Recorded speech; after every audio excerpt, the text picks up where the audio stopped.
उसको कहा जाता है जो एडवांस ज्ञान लेकर के एडवांस तरीके से चल करके फिर पवित्र बन के दिखाए।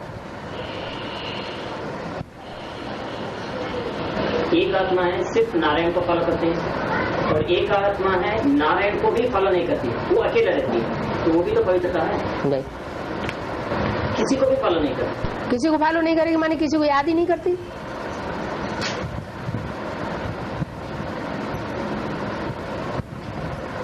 एक को याद करना है कि नहीं करना है, और एक ही मत पर चलना है कि नहीं चलना है? चलना है। माया तो मुरली में तो बोला है नारायण को याद करना है सबसे अच्छा पुरुषार्थ वो लक्ष्मी बनने के लिए है। वो लक्ष्मी बनने के लिए। किसको, कौन लक्ष्मी बनने के लिए? लक्ष्मी बनने के लिए। अगर हम लक्ष्मी बनना चाहते हैं तो सिर्फ नारायण को याद करेंगे तो फायदा, लेकिन माया नारायण को भी याद नहीं करती, लेकिन उनको ताकत तो मिल गई। माया ही तो नारायण को सबसे ज्यादा याद करती है, लेकिन दुश्मन के रूप में। हाँ, अगर नारायण झुके तो सारी दुनिया झुक जाए। हाँ, और कहाँ से आगे वो संकल्प कर्म उठाने के लिए कि नारायण भी मेरे सामने झुके। उसको पत्नी जो बनाया हुआ है, पत्नी बनती है तो संग का रंग नहीं लेती है सबसे ज्यादा। माई माँ जगदम्बा है, जगत की अम्बा है, तो सबसे ज्यादा संग का रंग नहीं लेती है, तो पावर नहीं आएगी।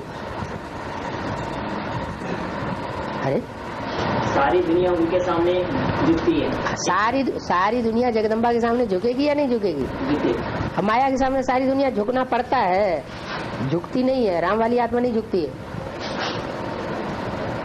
सूर्यवंशी आत्मा नहीं झुकती है। सारी दुनिया में तुमने सूर्यवंशियों को छोड़ दिया, सारी दुनिया में से तुमने सूर्यवंशियों को निकाल दिया। बाबा अगर वो पाठ नहीं चला तो ये सिद्ध नहीं हो जाएगा कि बुद्धि के सामने मन संपूर्ण रीति से सरेंडर हुआ और मन के सामने बुद्धि संपूर्ण रीति से सरेंडर हुआ। ये दोनों पाठ चलना। मन के सामने बुद्धि सरेंडर होती है, इसका मतलब बुद्धि जो है सात्विक है ही नहीं। एक समय वो भी तो चलना है। जब चल अज्ञानता में है तो चलेगी। शूटिंग पीरियड में तो होना, शूटिंग पीरियड में जो होना है वो तो अज्ञानता की बात हो गई ना। अगर अज्ञान है तो होगा। हम शूटिंग जानबूझ करके खराब शूटिंग क्यों करें? नहीं, मतलब मेरा कहने का मतलब है कि जो नंबर 1 बुद्धिमान आत्मा है नारायण, वो एक समय में मन के सामने माया के सामने संपूर्ण रीति से सरेंडर। नारायण वाली आत्मा नंबर 1 बुद्धिमान नहीं है। नारायण ही बनता है नंबर 1 बुद्धिमान। नंबर 1 बुद्धिमान आत्मा शिव है। शिव मन और बुद्धि से परे होता है। हाँ, वो बुद्धि से परे, वो बुद्धिमानों की बुद्धि है। तुम कह रहे बुद्धि से परे, वो मन नहीं होता है। शिव को मन नहीं है। मन उसको हो जाए तो फिर वो 84 के चक्कर में आने लगेगा। वो मन से परे है।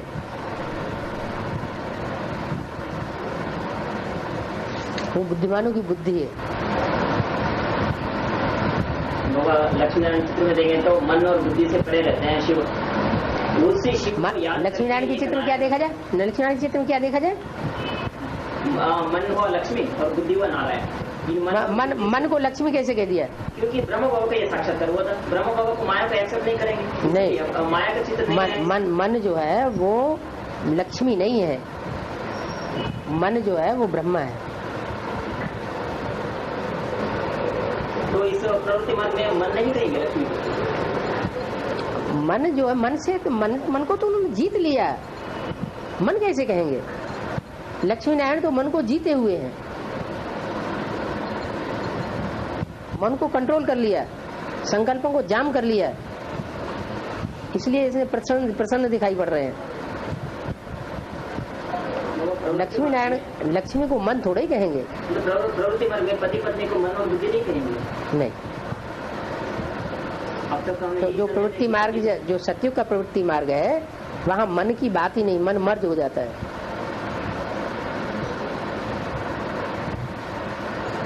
बुद्धि में काम नहीं करता।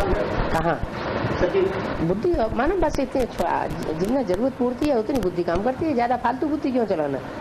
सात्विक बुद्धि है।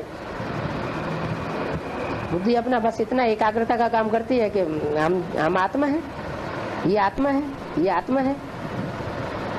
आत्मिक दृष्टि में देखने की बुद्धि है। इतनी बुद्धि है कि हमारा ये साथी है, ये जीवन साथी नहीं है, ये नहीं है, ये नहीं है।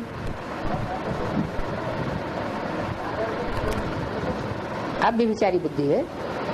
हमने तो एक मुरली में हमने पढ़ा था कि लक्ष्मी को भक्ति, नारायण को भगवान कहा जाता है। हाँ, वो मुरली ला नहीं मिल रहा। तो तुम्हारे भूत ने पढ़ करके ऐसे ही तो बुद्धू बना रहा है। लक्ष्मी को मन नहीं कहेंगे, ब्रह्मा को मन कहेंगे। त्रिमूर्ति है ना, तीन शक्तियां, आत्मा की तीन शक्तियां हैं। जैसे मन, बुद्धि, संस्कार, ऐसे ही शिव की भी तीन शक्तियां हैं। मन ब्रह्मा, बुद्धि शंकर और संस्कार शक्ति विष्णु। हर आत्मा को तीन शक्तियां होती हैं। हर आत्मा त्रिमूर्ति रूप है, त्रिमूर्ति कार्य करती है। सुप्रीम सोल भी त्रिमूर्ति से कार्य कराता है, उसकी भी तीन शक्तियां हैं, इसलिए त्रिमूर्ति शिव कहा जाता है। हाँ, ब्रह्मा संपन्न होकर के जब मन परिपूर्ण हो जाता है, संपन्न स्टेज को प्राप्त कर लेता है, तब वो बुद्धि में मर्ज हो जाता है, ब्रह्मा से विष्णु बन जाता है। विष्णु का मतलब ये हुआ कि लक्ष्मी जो है वो अपने विचार सरणी जो चल रही है, वो सब विचार सरणी खलास। नारायण में अपने को संकल्प में, नारायण के संकल्पों में अपने को मर्ज कर देती है। वही तो हम कह रहे हैं, लक्ष्मी क्या करते हैं, सिर्फ नारायण के संकल्पों में अपने को मर्ज कर देती है। तो मन रहा ही नहीं, सिर्फ नारायण के सामने मर्ज कर देती है। वही पवित्रता, मैंने किसी और को नहीं देखती है। हाँ, ये पवित्रता। और दूसरी आत्मा है नारायण के संकल्प में मर्ज नहीं करती, किसी से के सामने भी मर्ज नहीं करती, वो भी तो एक पवित्रता। जो मर्ज नहीं करती है वो द्वापर युग में जाके जन्म लेगी, सतयुग त्रेता में जन्म ही नहीं लेगी। जन्म नहीं लेंगे, लेकिन वो भी तो एक पवित्रता है। हाँ, तो ऐसी भी तो पवित्रता है जो आखिरी जन्म में जन्म लेगी, द्वापर में भी जन्म नहीं लेगी, कलयुग में भी जन्म लेगी, एकदम कलयुग के अंत में आके जन्म लेगी, वो भी तो पवित्रता है। ये क्या बात हुई? लेकिन पवित्रता एक 16 कला संपूर्ण पवित्रता और एक कलाहीन की पवित्रता, एक 8 कला की पवित्रता, अंतर नहीं है। आज भी पवित्र आत्मा जन्म ले रही है ना बाबा? है, आज भी पवित्र आत्मा जन्म। हाँ, पवित्र आत्मा अभी भी जन्म ले रही है। 16 कला संपन्न। हाँ, देवता धर्म की आत्मा अभी भी आ रही है ऊपर से। माया के सामने बीज रूप आत्माएं सभी खड़ा हो जाते हैं, मेरे सामने झुको, लेकिन वो झुकेगी नहीं। क्या पवित्र शक्ति नहीं है? माया के सामने सभी माला के आत्माएं खड़े हो जाएंगे कि मेरे सामने झुको। माया के सामने बीज रूप आत्माएं झुकती ही नहीं। लेकिन झुकना पड़े, तभी तो दिखाएगा कि माया के गले में रुंड माना सभी बुद्धिमानों का संगठन आप जीत लिया है, अपने गले में लगा लिया। माया का कोई चित्र दिखाया है? महाकाली, वो तो महाकाली का रूप दिखाया है, जगदम्बा का रूप है। महाकाली मतलब माया ही है? नहीं, महाकाली माने रावण से प्रभावित। जगदम्बा ही जब तामसी बनती है तो रावण से प्रभावित हो जाती है, लीका को पार करके रावण अंदर आ जाता है, उसको परमिशन दे देती है, आ जाओ। श्रीमत की लीका को क्रॉस कर देती है, प्रभावित माने प्रजा। जगदम्बा का जो रूप है वो रावण के रूप में प्रकृति का रूप है। पृथ्वी, जलवायु, अग्नि, आकाश, ये 5 प्रकृति के तत्व तो रावण के 5 सिर हैं बाईं ओर के। और काम, क्रोध, लोभ, मोह, अहंकार, ये माया के 5 रूप हैं पुरुष मुख।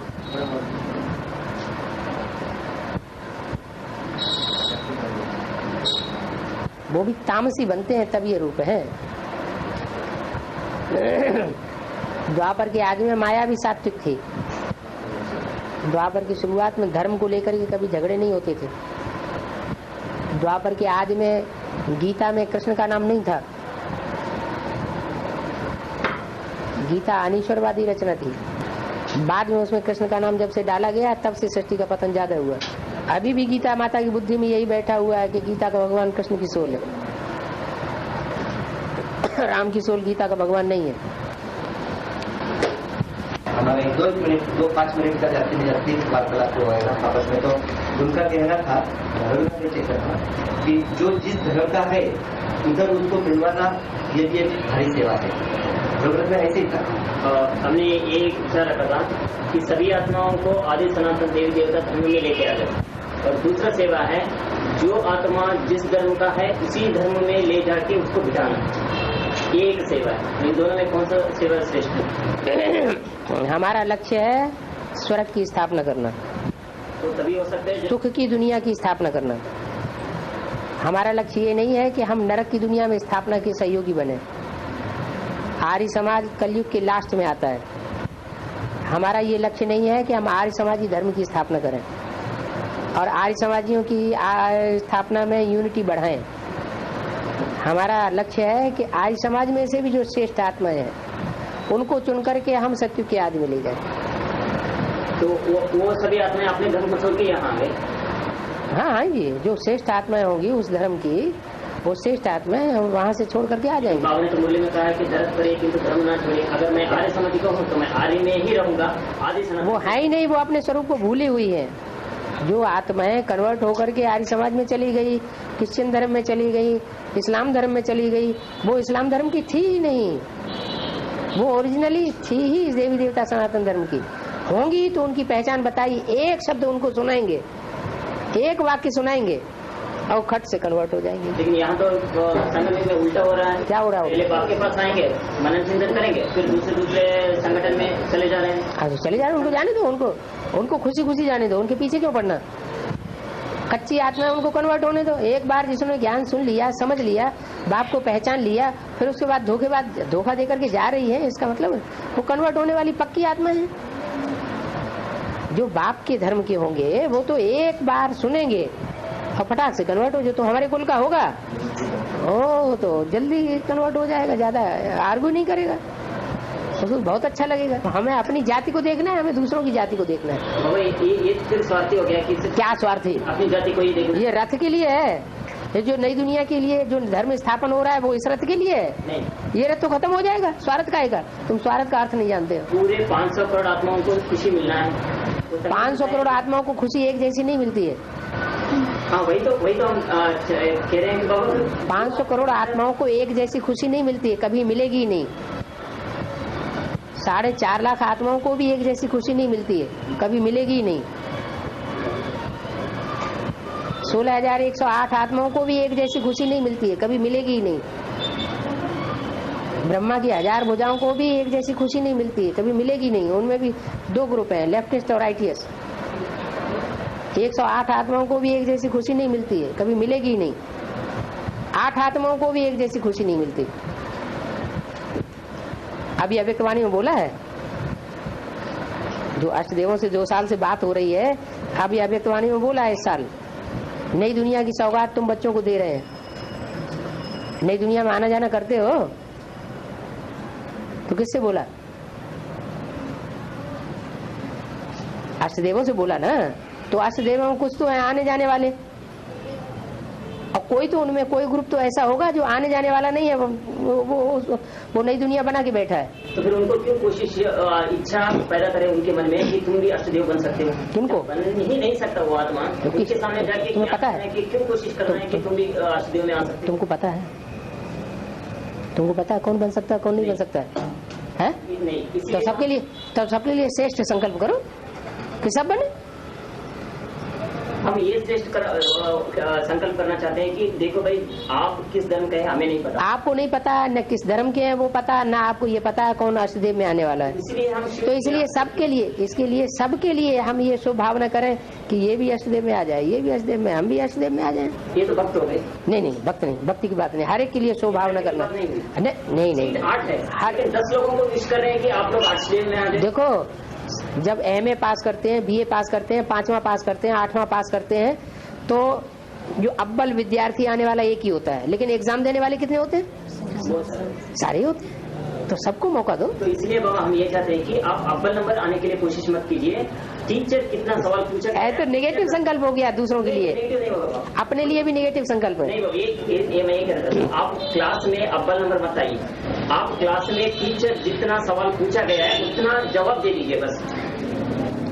तो अगर टीचर जितने भी सवाल पूछता है, मुरली में जितने भी सवाल पूछे गए हैं या अव्यक्तवाणी में जितने भी सवाल पूछे गए हैं, अथवा एडवांस नॉलेज में बाबा ने मुरली में जितने भी सवाल पूछे हैं, उन सबका कोई जवाब देने लायक बन जाएगा तो वो तो नारायण ही बन जाएगा। मैं ये कहना चाहता हूँ कि जितना आपके पास ताकत है जवाब देने के लिए, उसके लिए पुरुषार्थ कीजिए। जब जो आपके साथ आपसे उत्तर देने का ताकत ही नहीं है, उनके लिए क्यों प्रयास करते हैं? आप अपनी बात क्यों कहते हैं? मनमत क्यों चलाते हैं? बाबा की मुरली क्यों नहीं पकड़ती? मुरली में कहीं ऐसा बोला है? अव्यक्तवाणी में यही कहा है कि आदि में पुरुषार्थ ऐसा था कि जो पुरुषार्थ ज्यादा करेगा वो ऊंचा जाएगा। अभी ऐसा नहीं है, हर एक आत्मा अपनी अपनी सीट में फिक्स होना। ये सेंटेंस मुझे फिक्स होना है, फिक्स होना है, ये भविष्य की बात हुई ना? हाँ, भविष्य की बात हुई ना? वही तो हमें पता चलना है कि मैं किस सीट में बैठना है, उसी सीट में जाके बैठ जाना है। जरूरी नहीं है कि मैं ऊंचा और बताओ तुम बताओ कौन सी सीट में बैठना है, बताओ। तो वही तो हमें परखना है। तुम परख नहीं पाओगे अभी, न दूसरे परख पाएंगे। वो अपने अपने पुरुषार्थ के बैलेंस के आधार पर स्वतः ही अपनी चलन से, अपनी दृष्टि से, अपने कर्मों से अपने को प्रत्यक्ष कर देंगे खुद। हम कंपैरिजन क्यों करें कि आप अष्टदेव श्रेष्ठ है, अष्टरत्न श्रेष्ठ है, या फिर वो ये श्रेष्ठ है? वो तो बाबा ने कंपैरिजन करने की जरूरत ही नहीं है। वो तो बाबा ने कंपैरिजन किया है, हमने थोड़ी किया है। कंपैरिजन तो बाबा ने किया हुआ है मुरलियों में कि अष्टदेव सजा नहीं खाते, हमने थोड़ी किया है। जो बाप ने किया है सो हम बच्चे कर रहे हैं, जो बाप का भाषा वो हम बच्चों की भाषा। हम अपनी अलग से ढपली क्यों बजाएंगे? अरे वो यही बात मुझे मन में खाती है कि तुम्हें खाती है तो तुम अपने को अंदर तौल के देखो कि हम कौन सी बात श्रीमत के अनुकूल बोल रहे हैं और कर रहे हैं, और कौन सी बात श्रीमत के बरखिलाफ बोल रहे हैं। मुरली में तो बोल दिया श्रीमत के बरखिलाफ बात करने वाले को रावण संप्रदाय समझो। रावण संप्रदाय बनना है?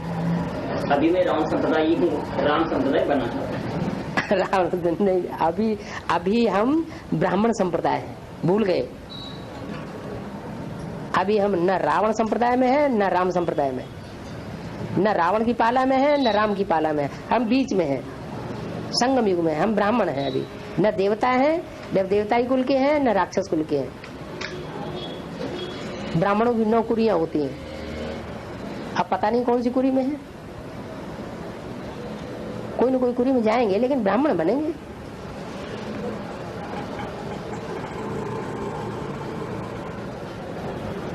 और जब भी मैं सोचता हूँ कि सारसिद्ध ब्राह्मण बनना है, तो ये अगर हम ये समझते हैं कि हमारा कुल का होगा तो आ जाएगा, नहीं तो नहीं आएगा, वो दूसरे धर्म का ऐसे छोड़े तो हम तो श्रेष्ठ नहीं, हम किसी को समझाएं तो श्रेष्ठ भावना लेकर के समझाएं। ये हमारा कुल का है, हम समझा रहे हैं। फिर बाबा ने पहचान दे दी है, थोड़ा सा सुनाओगे तुम्हारे कुल का होगा तो खट से कन्वर्ट हो जाएगा। समझ लीजिए वो हमारा कुल का नहीं है, कुछ हम क्यों समझ रहे हैं हमारे कुल का नहीं है? पता लग गया तो ये अगर ये पता लग रहा है कि हम उसकी माथामारी कर रहे हैं उसके साथ और वो बिल्कुल समझता ही नहीं है तो छोड़ देना चाहिए। उसके लिए त्रिमूर्ति का चित्र बताया, सिर्फ बाप की पहचान बताई, ज्यादा लंबा चौड़ा ज्ञान नहीं बताया, सिर्फ बाप की पहचान दो। बाप की पहचान उसकी बुद्धि में बैठती है। एक दिन समझाया नहीं बैठा, दूसरे दिन समझाया नहीं बैठा, हम देख रहे हैं कि वो उसकी बुद्धि में बाप की पहचान ही नहीं बैठ रही है। तो हमारे कुल का है या नहीं है, हमें समझ जाना चाहिए। तो हमारे कुल का नहीं है, बाप का बच्चा नहीं है, वो आत्म की स्थिति धारण करने वाला नहीं है। 63 जन्मों उसने मार धार ज्यादा की है, तो फिर उसे छोड़ देना, छोड़ दो। तो ये विश्व सेवा कैसे कहा? विश्व सेवा तभी होगी जब हम अपनी यूनिटी बना लेंगे, अपना घर का सुधार करेंगे। जो आत्मिक स्टेज वाली आत्माएं हैं उनको तो पहले हम संगठन बना लें। अपने घर में आग लग रही हो तो बाहर दूसरे के घर में जाकर के कोई पानी डालता है? अपने घर के बच्चे मर रहे हैं, हम दूसरों को खैरात बांट रहे हैं, रोटी दाल दे रहे हैं जाकर के, ये उचित है? बाबा जब अपने घर पराया घर समझेंगे तो हम वसुदेव कुटुंब के नहीं बने। अपना पराया समझना पड़ेगा ना। जब बाबा ने मुरली में बोला पहले घर का सुधार फिर पर का सुधार, तुम तो सन्यासी बनना चाहते हो, तुम्हारा घर है ही नहीं, सन्यासी क्यों बन रहे हो? पहले ये बात खत्म करो। क्योंकि वो मुझे साक्षी तक ले जाता है। कहाँ साक्षी है? साक्षी है ही नहीं। साक्षी तो एक शिव है और शिव की वाणी है साक्षी। सन्यासी साक्षी होते ही नहीं।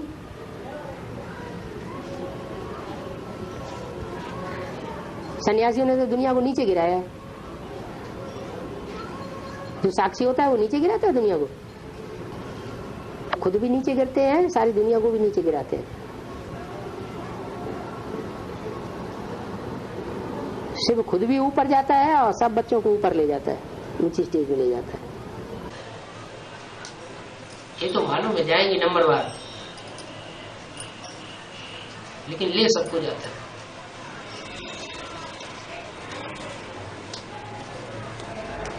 जिस नंबर से जाएंगे उस नंबर से आएंगे।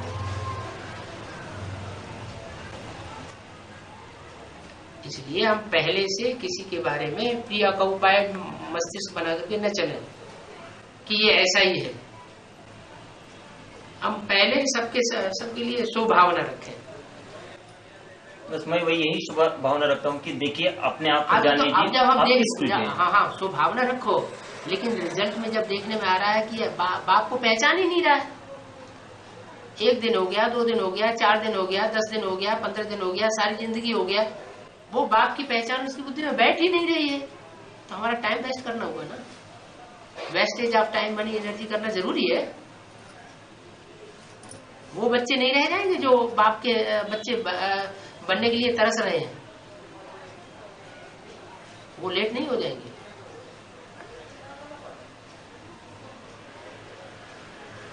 बैंक से आगे बीन बजाते हैं।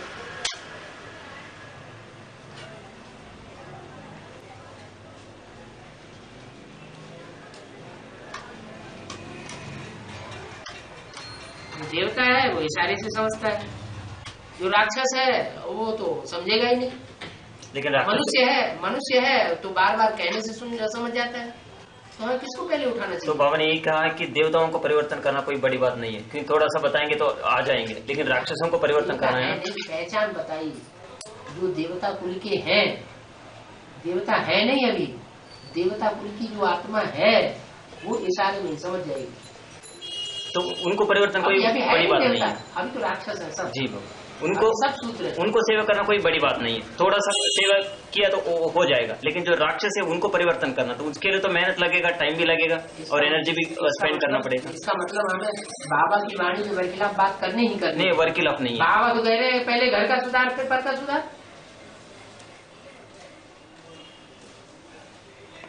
ये बाबा की वाणी का विरोधाभास नहीं है।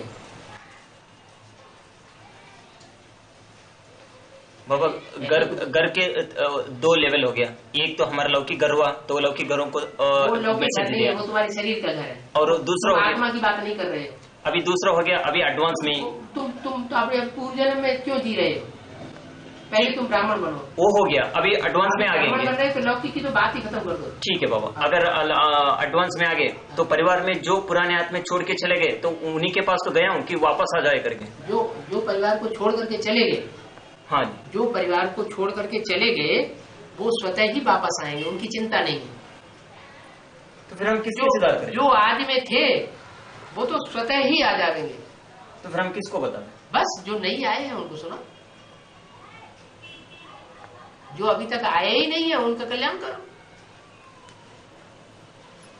जो आए और आकर के चले गए वो पावरफुल आत्मा है। वो पावरफुल आत्मा है तो उनको समझते हो जो कन्वर्टेड है। अगर वही वो आत्मा ज्ञान में आ जाए तो बाबा के लिए सहयोग बहुत देंगे। ऐसी बात नहीं, अभी लास्ट में और अच्छे बच्चे आने वाले हैं।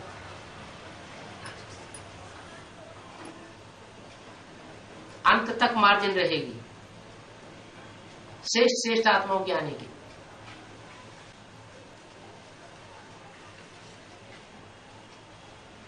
जो आए और आकर के चले गए तो धोखेबाज हो गए। नहीं चले गए, इसलिए ऐसा भी हो सकता है कि मिसअंडरस्टैंड हुआ हो, ठीक तरह से टाइम नहीं दिया वो भाव को समझने के लिए। इसलिए मैं जाता हूँ उनके पास। दूसरे क्यों नहीं चले गए? माताएं क्यों अंत तक सहयोगी रही बेसिक नॉलेज में शुरुआत में और एडवांस नॉलेज में भी शुरुआत में? क्योंकि ज्ञान में बुद्धि उपयोग नहीं करते हैं, सिर्फ दिल को यूज करते हैं, इसलिए वो बैठते हैं। ऐसी कोई बात नहीं। जो आत्मा बुद्धि को ज्यादा यूज करते हैं उनको ही ज्यादा ऊपर नीचे जाना पड़ता है इस ज्ञान। बुद्धि को नहीं, अहंकार को ज्यादा यूज करते हैं। अहंकारी को कोई प्राप्ति नहीं होती है।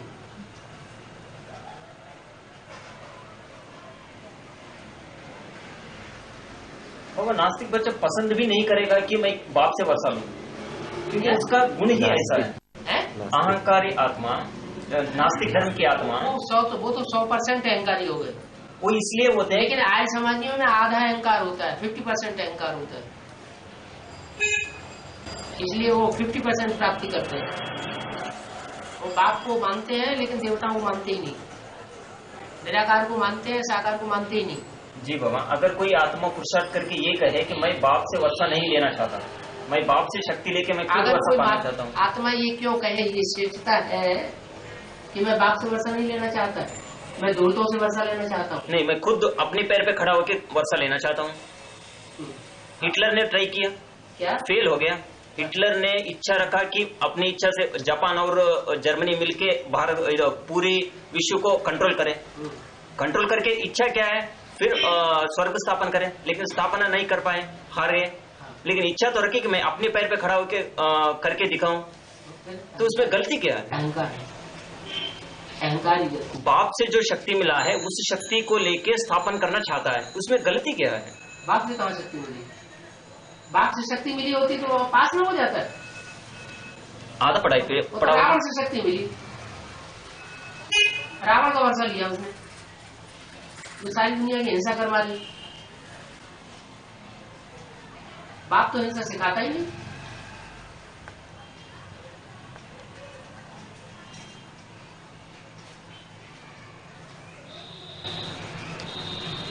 जहाँ तुम चुप हो जाते हो ना, नहीं समझो हमारी गलती है, तुरंत उसको छोड़ो।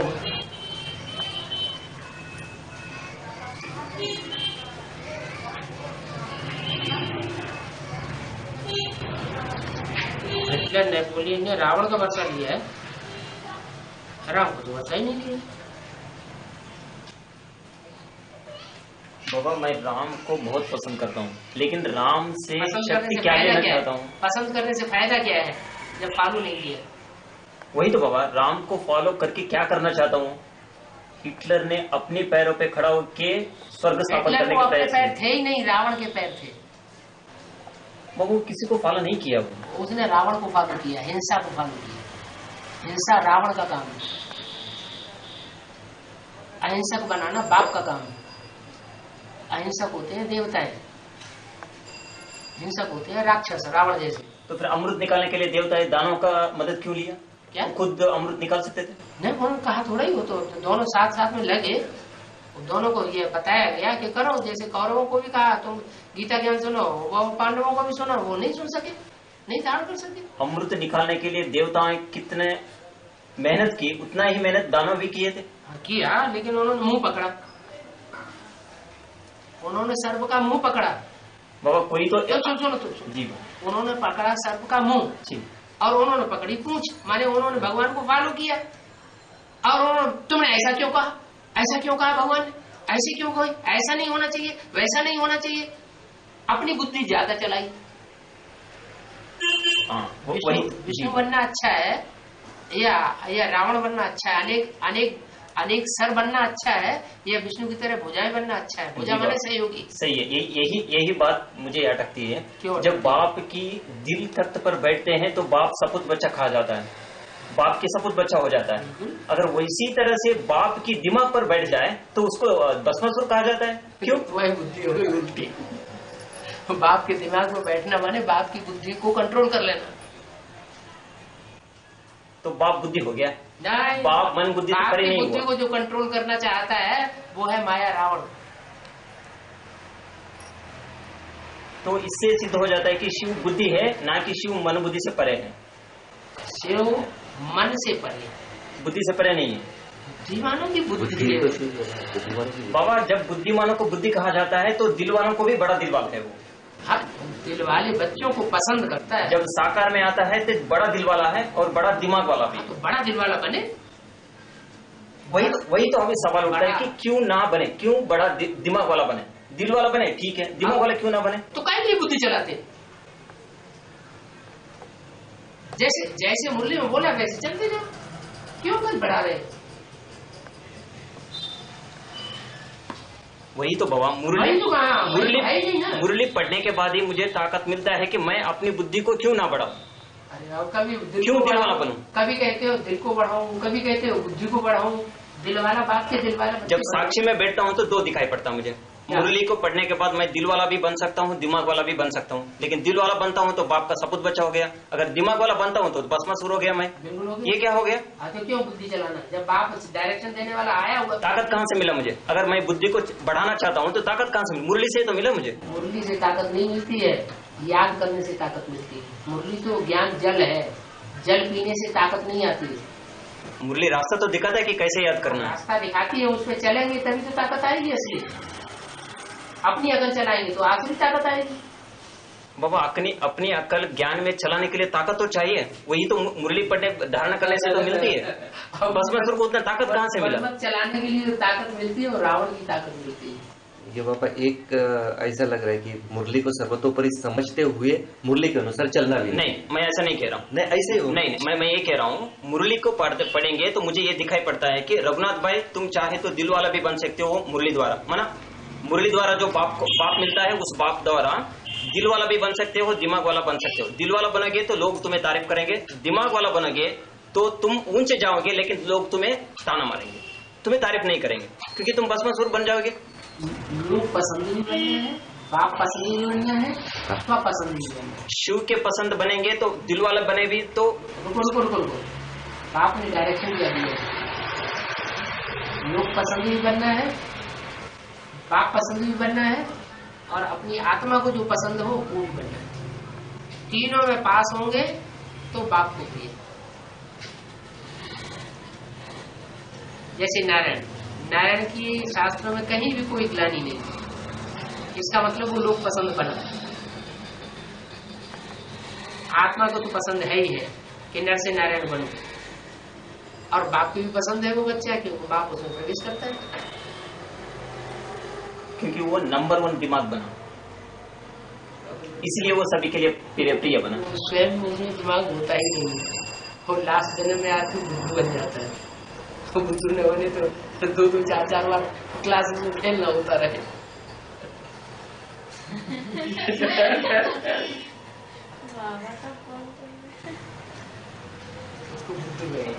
लास्ट जन्म में आकर भी पत्थर बुद्धि बन जाता है। बाबा वो तो ठीक है, वो पार्ट ड्रामा के अंत में के बता रहे हैं, लेकिन इस संगम युग में वो नंबर 1 बुद्धिमान बनता है, इसीलिए तो सभी लोकप्रिय बनता है। संगम युग में नंबर 1 बुद्धिमान नहीं होता है, वो पत्थर बुद्धि होता है। बाबा अगर वो पत्थर बुद्धि होता तो सभी लोग नारायण को क्यों पसंद करते? लिंग जो है ना कलयुग में पत्थर का बनाया जाता है, लोहे का बनाया जाता है।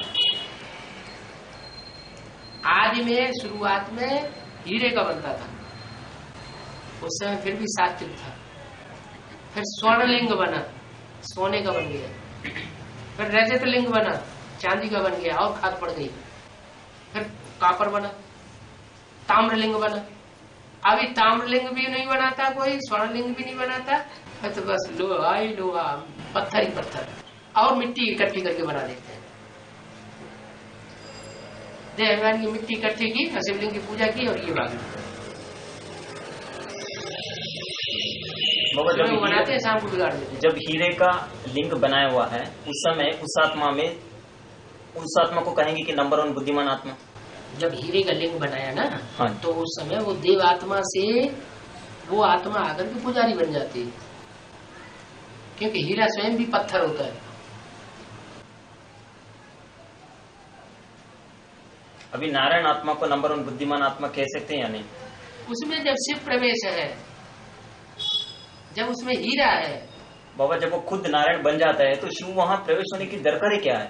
नहीं बना था इसलिए प्रवेश हुआ था। नारायण तो अंत में बनता है, पुरुषार्थ जब संपन्न होता है तब नारायण बनता है। तो जब नारायण बनता है तब उसको बुद्धिमान कहेंगे, नंबर 1 बुद्धिमान। हाँ, तब हीरे का लोकप्रिय बना, तब हीरे का लिंग लोकप्रिय बना, खुद का भी प्रिय बना, शिव का भी प्रिय बना। कैसे बना? नंबर 1 बुद्धिमान आत्मा बनने के बाद। नंबर 1 आत्मा शुरुआत में होती नहीं, शुरुआत में नहीं होता, लेकिन पुरुषार्थ करके बुद्धिमान आत्मा ही तो बना। हाँ बना, हाँ बना। किसने बनाया? शिव ने बना, बस खत्म बात। वही कह रहा हूँ। अगर मुरली में उसकी मत पे चलेगा तभी तो बनेगा। हाँ जी, तो वही मुरली मुझे दिखाता है कि रघुनाथ भाई तुम दो रास्ता है तुम्हें, तुम दिमाग वाला भी बन सकते हो, दिल वाला भी बन सकते हो। अगर कोई आत्मा मेरे सामने दिमाग वाला बन रहा है तो मैं उसे ताने क्यों मारूं, असुर क्यों समझूं? मुरली में क्या बोला है? मुरली में डायरेक्शन क्या दिया है? दिल वाला बनना है या दिमाग वाला बनना है? कौन से बच्चे बाप को पिए? बाबा साकार भगवान। आप एक बात का जवाब दीजिए, यहाँ आपको कौन से बच्चे प्रिय हैं? दिल वाले बच्चे प्रिय है या दिमाग वाले बच्चे प्रिय है? नहीं, दोनों इक्वल है मेरे। श्रीमत के बरखिलाफ बात करने वाले को रावण संप्रदाय क्या? शायद मैं अभी भी रावण संप्रदाय में। तो हम तुम्हारी बात क्या सुने? हम तो तुम्हारी बात एक कान से सुनते हैं, दूसरे कान से निकाल लेते हैं। समझते हैं कोई सोल प्रवेश है, इसलिए दो बातें कर रहा है। बाबा दो बात नहीं कह रहा हूँ। अभी कह रहा है कि भगवान मेरे सामने बैठा है, अभी कह रहा है मैं एक भी बात नहीं मानूंगा, मैं जो कह रहा हूँ वही सत्य। नहीं, मैं वो नहीं कह रहा हूँ। मुझे मेरा मन जो समझा है इस मुरली द्वारा, वो मैं मन समझता ही नहीं है। मन होता है बेसमझ, बुद्धि समझती है। समझने का काम मन का है ही नहीं। तुम्हें जन्म से जो बुद्धि मिली हुई है, वो बुद्धि तुम्हारी सबसे बड़ी दात है। मन के ऊपर तो कंट्रोल कर लेना चाहिए। जब मन को कंट्रोल करने जाता हूँ तो मेरा मन कहता है कि तुम मुझे बांध के रख रहे हो। तो अच्छी बात है, दुष्ट को तो बांध के रखना चाहिए। तू सन्यासी हो, तू बांध के रखते हो मेरे मन को। दुष्ट को बांध के रखना चाहिए। रावण है, रावण को बांधना तो क्या, मार ही देना चाहिए। तुम मुझे बांध के इसलिए रखते हो क्योंकि तुम्हारे पास ताकत नहीं है मेरी इच्छाओं को पूरी करने के लिए, इसलिए तुम बांध के रखना चाहते हो। क्यों इच्छाएं पूरी करें? हम राक्षसों की इच्छाएं क्यों पूरी करें? कोई पतिव्रता स्त्री है और राक्षस सामने हो, उनकी इच्छाएं पूरी करना शुरू करते हैं। नहीं बाबा, ये पति पत्नी के बीच में ले लीजिए। पत्नी कहता है कि पत्नी इच्छाएं पूरी करें, पत्नी पति को कहते हैं। राक्षसी स्वभाव वालों की इच्छाएं क्यों पूरी करें?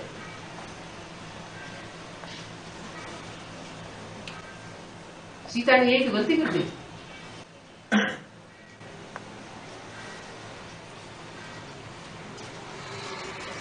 थोड़ी सी श्रीमत की लीका टूटी और सारा खेल बिगड़ गया।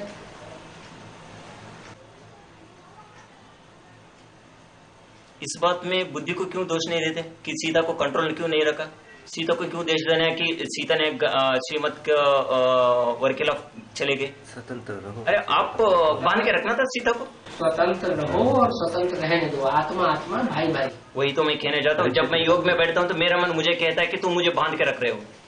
तेरा मन तुम अलग हो, तुम्हारी बुद्धि अलग है, तुम बिल्कुल अलग अलग कर देते हो, जबकि आत्मा तुम एक ही हो। तभी तो मैं पुरुषार्थ कर सकती हूँ। मेरा मन क्या मैं क्या चीज है, मेरा बुद्धि क्या है। अंदर जो आत्मा प्रवेश है वो मन बन जाती है।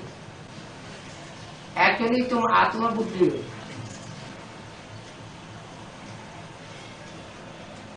इसलिए दो बातें निकल रही तुम्हारे मुझे।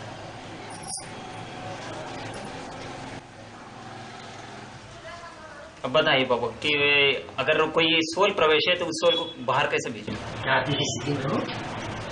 सब छोड़ दो, मैं आत्मा ज्योति बिंदु। जो सोल प्रवेश करती है वो सूक्ष्म शरीर की धारण करने वाली। इसीलिए सब कुछ छोड़ दिया, बस तटस्थ रहो। बस मैं आत्मा ज्योति बिंदु और मैं बाप का बच्चा हूँ। बस मैं परिवार में रहने वाली आत्मा। वो एक अटक गया। मैं तटस्थ हूँ, मैं शिव बाबा का बच्चा हूँ, मैं आत्मा हूँ। यही समझ के बैठा हूँ। मैं आत्मा हूँ और आप लोग में आने वाली जो भी आत्माएं हैं, अव्वल नंबर 4.5 लाख, मैं उस परिवार की। मैं परिवार को छोड़ नहीं सकती। अगर छोड़ के रहती हूँ तो मैं उस कुल की हूँ ही नहीं। मैं 84 जन्म लेने वाली आत्मा नहीं हूँ, फिर पक्का हो गया।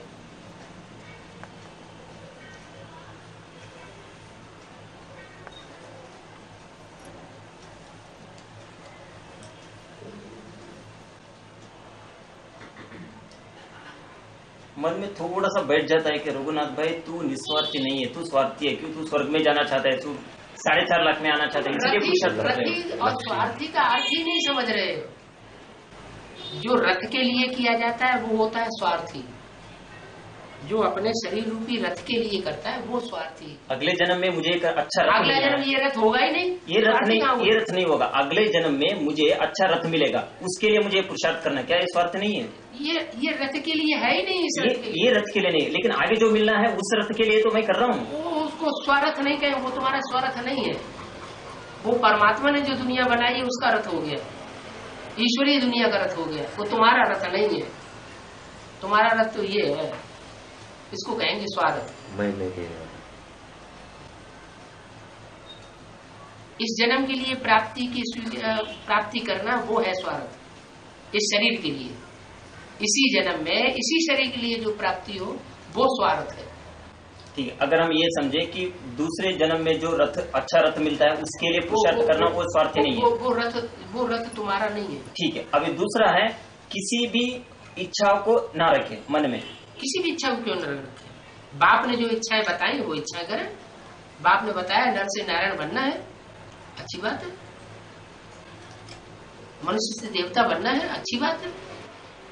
जब मैं बाप ने लक्ष्य दिया 84 जन्म लेने वाला बनना है देवता, पक्का देवता बनना। जी बाबा, जब मैं एक सेवा के लिए एक लौकिक दोस्त को बताने गया कि ये ज्ञान ऐसा है, तो वो भाई ने एक ही बात बताया मुझे, मैं कमाई करता हूँ ये सुख भोगने के लिए, तुम ये पुरुषार्थ करते हो स्वर्ग में जाने के लिए, तुम्हारे मुझ में क्या अंतर है?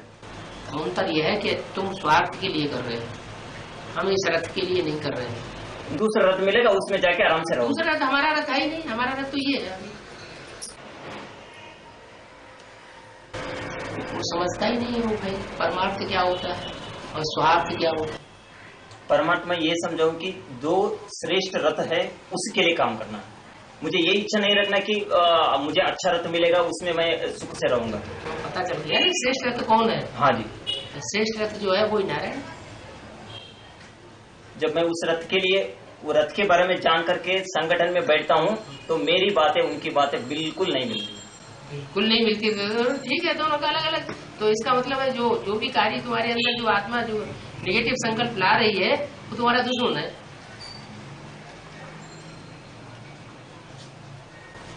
तो तुम्हें आगे बढ़ने नहीं दे रहा।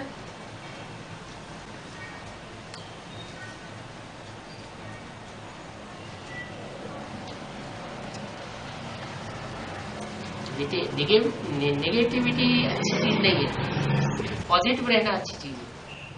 बाबा मैं और ज्यादा पॉजिटिव ही संकल्प तो कर रहा हूँ कि ये भी इच्छा क्यों रखे, उससे भी परे चले जाओ। पॉजिटिव नहीं कर रहे, स्वार्थ के लिए जो कुछ किया जाए वो पॉजिटिव नहीं होता। मैं स्वार्थ के लिए भी नहीं करना चाहता हूँ। हाँ, कर तो रहे सब कुछ स्वार्थ के लिए तो कर रहे नहीं। क्यों? परमार्थ तो शिव से ज्यादा परमार्थी कौन हो सकता है? तो जो जन्म मरण के चक्र में ही जो सोल नहीं आती है उससे ज्यादा परमार्थी कौन हो सकता है? और उससे ज्यादा परमार्थी भाषा कौन बोल सकता है? और उससे ज्यादा परमार्थ का शिक्षा कौन दे सकता है? ये बिल्कुल सही बाबा, इसलिए मैं ये सवाल पूछ रहा हूँ कि अगर हमें इच्छा रखे कि आगे मुझे अच्छा शरीर मिलेगा, सुख मिलेगा, शांति मिलेगा, ये इच्छा रख के मैं जो पुरुषार्थ करता हूँ आत्मा के लिए, ये आत्मा के कल्याण के लिए और तो के कल्याण के लिए, स्वार्थ तो नहीं कहा जाएगा। तो ये परमार्थ सेवा नहीं है, स्वार्थी तो नहीं है लेकिन परमार्थ सेवा भी नहीं है। परमार्थ है, परम अर्थ है। परम माने सबसे बड़ा परम। सबसे बड़ा परम कौन है? ईश्वर ही सबसे बड़ा परम है। ये ईश्वरीय सेवा हुई जी बाबा। तो ईश्वर के लिए जो करते हैं तो वो हो गया परमार्थ। वही परमार्थ। ईश्वर जो बता रहा है सो करते जाओ। मेरा मन जो कहता है वो नहीं करना है। तुम्हारा मन पता नहीं जाने क्या क्या कह रहा है। मैं ये सोचता हूँ, मैं ये सोचता हूँ, तुम क्यों सोचते हो? हम तो तन मन धन सब तीनों दे दिया उसको। जब मैं पूरी तरह से क्लैरिफिकेशन अपने मन को नहीं देता, वो मुझे योग करने नहीं देता। तुम क्लैरिफिकेशन देने वाले होते कौन हो? तुम तो जानते ही नहीं क्लैरिफिकेशन क्या होता है। तुम टीचर हो ही नहीं। बाप से सीख कर मैं अपने मन को तसल्ली देना चाहता हूँ कि ये ऐसा है, तुम चुप रहो। कौन चुप रहे?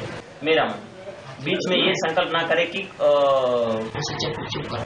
आपसे सीखी किधर रहे जब ये बाप कह रहा है कि दिल वाले बच्चे बनो, और आप आपकी बुद्धि चला के दिल वाले बनना नहीं चाहते, बुद्धि वाले, क्योंकि आप बोल रहे कि मैं ऐसा समझ रहा हूँ, तो मैं ऐसा समझ रहा हूँ मतलब बाप के बरखिलाफ ही चल रहे हैं। जब बाप कह रहे हैं दिल वाले बच्चे चलो, तो उधर ही क्रॉस कर रहे हैं बेसिक में, फाउंडेशन में। अच्छा, सुख की दुनिया बनाने बाप आया है, तो सुख की दुनिया बनाने की तो आप बोलते हैं वो स्वार्थ हो गए। सुख की दुनिया, आज दुखी लोग हैं। एक बात, कितने साल पहले आए थे एडवांस में? 98 में आया था। 98 में बीके, 2001 नवंबर एडवांस में। 98 में जब बीके में आए थे, उस समय जो संकल्पों की सरणी चल रही थी और इस समय जो संकल्पों की सरणी चल रही है, उन दोनों में तालमेल करो, बहुत डिफरेंस आता है। डिफरेंस होता है। हाँ, बहुत बहुत। शुरुआत में ज्यादा सुखी थे कि अब ज्यादा सुखी? सूरत में बहुत सुखी। है शुरुआत में बहुत सुखी थी, सात्विक स्टेज थी। मैं ये इसलिए अभी जो तामसी स्टेज बन रही है, इस तामसी स्टेज में ही दूसरी सोल प्रवेश करती है। मैं इस स्टेज को भी तामसी इसलिए नहीं कहना चाहता क्योंकि यहाँ फ्रिक्शन, ये फ्रिक्शन ही मुझे पूरा सात्विक स्टेज में ले जाएगा। ये क्या आंख बंद करके आत्मा जो है ज्ञान में आने के बाद 4 अवस्थाओं से गुजरती है शूटिंग पीरियड, सतो प्रधान, सतो सामान्य, रजो और तमो। अभी एडवांस ज्ञान का कौन सा पीरियड चल रहा है? जब हम आए थे तब से ही कलयुग का शूटिंग चल रहा है। नहीं, वो शूटिंग चल रही है, लेकिन वो तो सामूहिक शूटिंग अलग। लेकिन जो आत्मा जब से आती है सृष्टि रूपी रंगमंच पर, तब सतो प्रधान गिनी जाती है या तमो प्रधान या रजो प्रधान गिनी जाती है? सतो प्रधान। बस आप जब से ज्ञान में आए एडवांस में, तब आप सतो प्रधान थे। आप उस लेंथ को गिन लीजिए और उसके 4 हिस्से कर दीजिए। बाबा उस समय आंख बंद करके सीधा चला जाता था, लेकिन अब मैं आंख खुल के जा रहा हूँ, तभी मैं ये फ्रिक्शन आता है। उसी समय तुम्हारी सही आंख खुली थी, क्योंकि डायरेक्ट परमात्मा के द्वारा तुम्हें सीधा ज्ञान मिला था। अभी दूसरों के संग के रंग में आकर के तुमने अपनी हालत खराब कर ली। वो देखो अपना कि हम कहाँ किसके संग के रंग में आए। अपने अंदर झांक करके देखो हम किसका संग का रंग ले लिया, कहाँ मांस फूस खा लिया।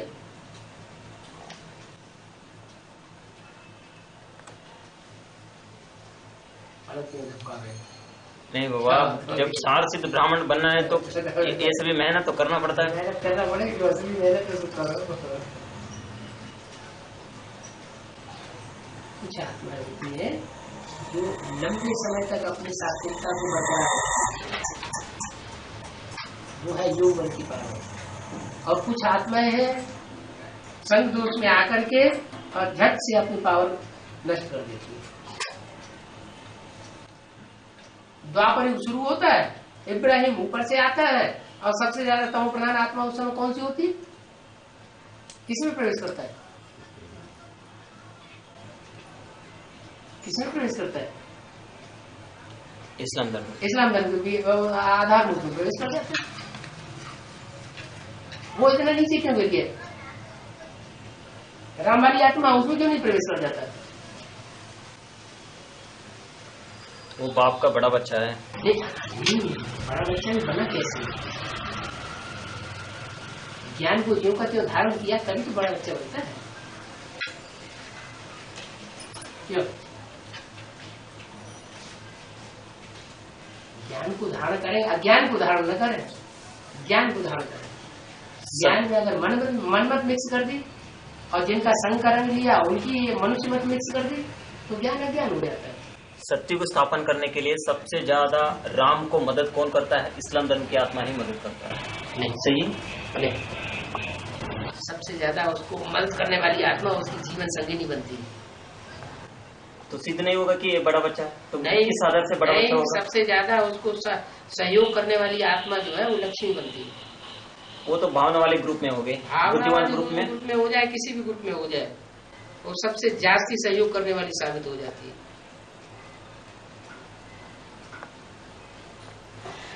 मनुष्य के जीवन में पत्नी जितनी सहयोगिनी बनती है, चिरसंगिनी बनती है, उतना और कोई नहीं करता। अगर जैसे चलाए वैसे चले तो।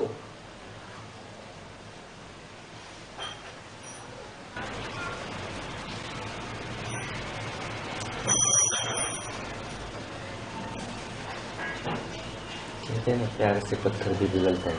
भावना, प्रेम, स्नेह, असली प्रेम किसको कहा है? जिसका विश्व तुम आज कर देते, विश्व बंधु प्यार होता है, उसको सहयोग दिया जाता है। धन से सब कुछ अर्पण किया जाता है। प्यार पे अर्पण किया जाता है, बुद्धि पे अर्पण नहीं होते कुछ। परम रथ के लिए जब हम कर्म करना चाहते हैं उस समय परम रथ से भी मदद नहीं लेना चाहते, क्या ये भी गलत है? मदद लेना माने मांगना, वो तो बात सब सही है, लेकिन बाबा की भाषा क्या कहती है वो तो हम बोले। अपना शरीर पर है या स्व है? स्व। ये शरीर क्या है? पर है, प्रकृति का बनाया हुआ है या स्व है? प्रकृति ने बनाया है। तो प्रकृति पर है या स्व है?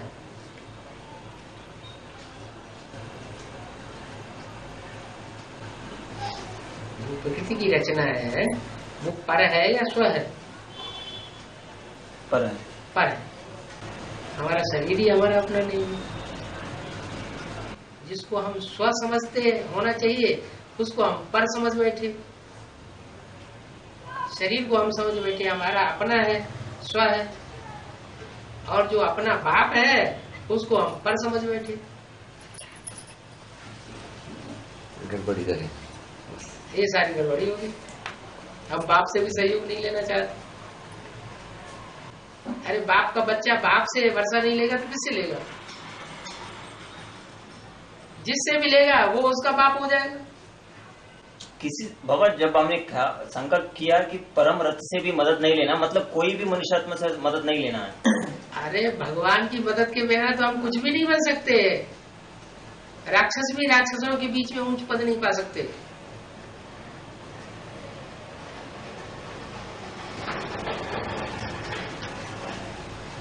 पिता को बच्चे को वर्षा किससे मिलता है? बच्चे को बड़ा कौन करता है? बाप। तो मदद नहीं किया बाप ने।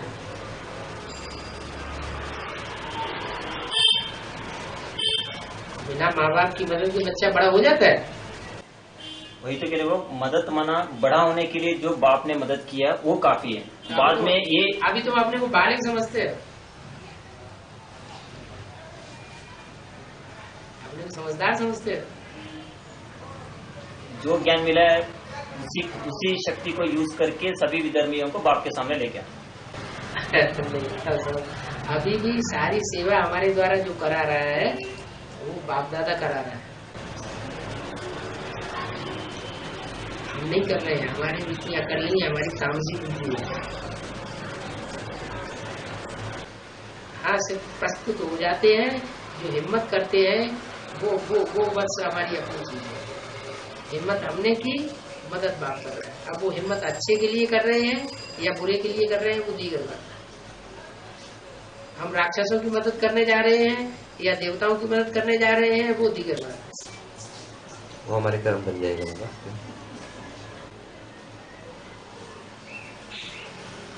अगर हमारे अंदर ये भाव है कि हम पहले अपना परिवार बना लें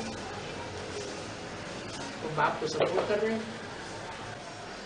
अगर ये भाव है कि हमारा अपना परिवार तो चलो जब तो बनेगा ही बनेगा, सर्वशक्तिमान आया हुआ है वो बनाने के लिए, हम बनाए ना बनाए तो भी बन जाएगा, तो हम तो राक्षसों का परिवार बना दें, उनको क्यों न सहयोग दें? क्यों ना हम नास्तिकों को ऊंचा उठाएं? है तो सीधे को बैठना पड़ा।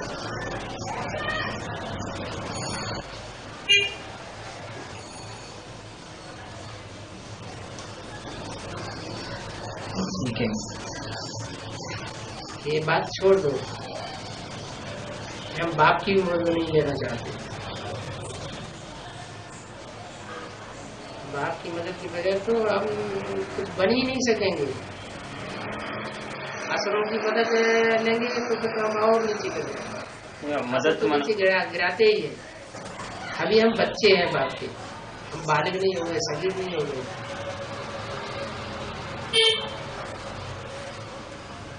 हमको मच्छर और सदस्य बना के ले जाएगा। जैसे मच्छर की कोई वैल्यू नहीं होती, खत्म।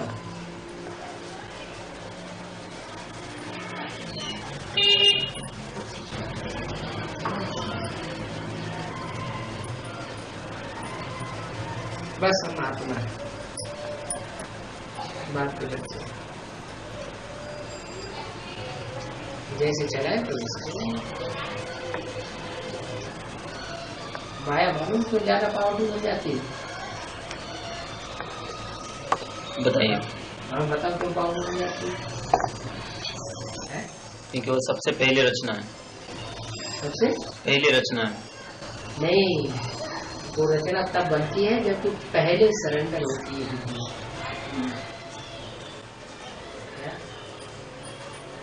इन्हें ढेर सारे बच्चे हैं बाप के, अभी भी बुद्धि चला रहे हैं। और जब टाइम आएगा, जैसे ही प्रत्यक्षता होने का टाइम आएगा, सबसे पहले माया खत्म हो जाएगी, इसलिए वो ताकतवर बन जाती है। बाबा वो सबसे पहले सरेंडर होने का चांस इसलिए मिलता है क्योंकि वो सबसे ज्यादा अपोजिशन करती है, बुद्धिमान बनती है, बाप के समान बनती है वो। इसलिए तो उनको रियलाइज हो जाता है, अरे राम के सामने सरेंडर होंगे तो ये सेफ है, तो इसलिए वो पक्का सरेंडर होती है। हमें नहीं होता क्योंकि हमको उतना ज्ञान नहीं है। बाप के खिलाफ काम करके कैसे तो बुद्धिमान बनी। माया रावण जो है वो बुद्धि को सरेंडर करता है पहले, लेकिन 100% बुद्धि को सरेंडर करता है माया। और हम क्या करते हैं, हम थोड़ा थोड़ा करके मारते हैं, झाट को नहीं बनते। मीट कौन सा अच्छा होता है, बकरी काटी जाती है तो बकरी को थोड़ा थोड़ा करके काट दो, न मरे, फिर काटो थोड़ा सा, फिर न मरे, फिर काटो थोड़ा सा, फिर न मरे, थोड़ा थोड़ा करके जीवा करके मार दो, काटो उसे, तो उसकी वाइब्रेशन कैसे बनेगी, उस मरने वाली प्राणी की दुखमयी वाइब्रेशन बनेगी, सुखमयी बनेगी, दुखमयी वाइब्रेशन बनेगी। और झटके से कट गया, गोश्त तो वो भी है, गोश्त वो भी है।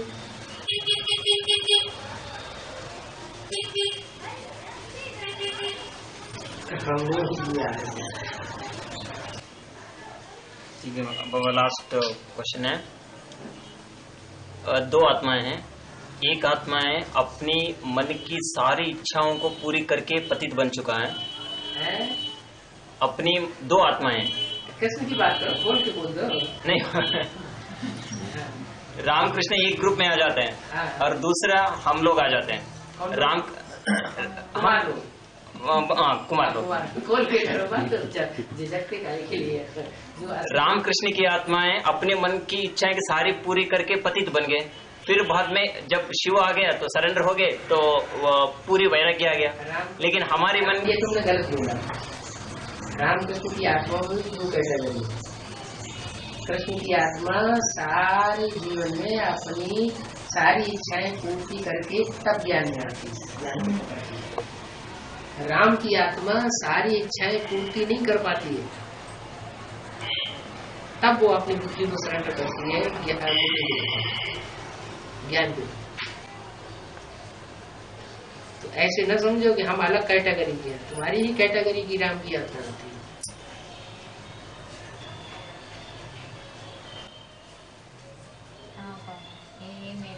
तो यही इसलिए बोला है कुमार जो चाहे सो कर सकते हैं, सारी दुनिया का विध्वंस भी कर सकते हैं और सारी दुनिया की स्थापना भी कर सकते हैं, सारी दुनिया के विश्व के मालिक भी बन सकते हैं।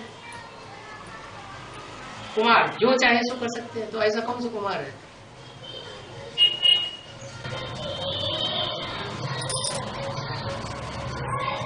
यह कुमारियों के लिए बोला, अदर कुमारियों के लिए बोला, अदर कुमार के लिए बोला नहीं, किसके लिए बोला?